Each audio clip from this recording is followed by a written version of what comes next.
How to add temperature in Instagram story.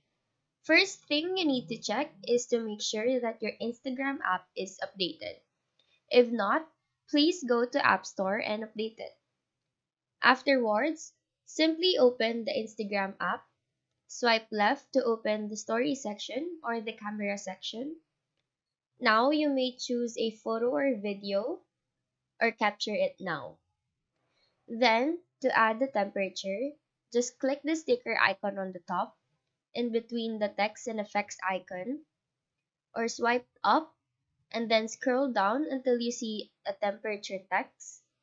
But if the sticker is nowhere to be seen, you can just search for temperature, and then as you can see, there is the sticker right here. So click on that, tap the sticker to see different options, and now you can add your story to share it with your friends and followers. So that is how you add temperature in Instagram story. Do let us know if this video helped you out. And if you have any questions, feel free to drop them down below.